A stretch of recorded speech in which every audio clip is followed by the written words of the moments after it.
it is my distinct honor and privilege to have Thom Shea and his wonderful wife in studio. I got to tell you, he's got a memoir called Unbreakable, a Navy SEAL's Way of Life. And it documents his tours in Afghanistan.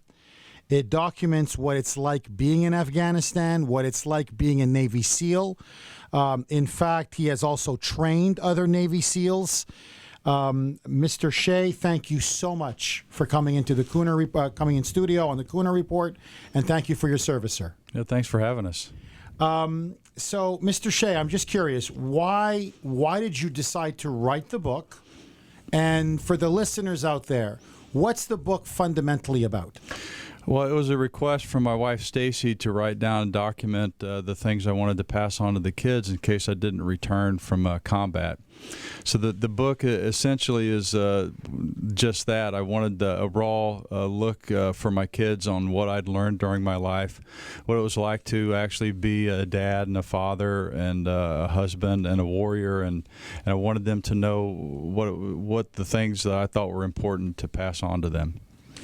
I mean, some parts of this book are just absolutely incredible. You're obviously, you're a very humble man, but you're a highly decorated Navy SEAL.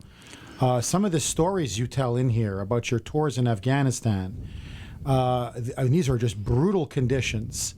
What is it like for the Navy SEALs when they're deployed in a place like Afghanistan? Well, what SEALs do is we go into harm's way openly. We'd been called back into Afghanistan because it had gotten so dangerous, and I was in charge of a SEAL platoon of 22 SEALs.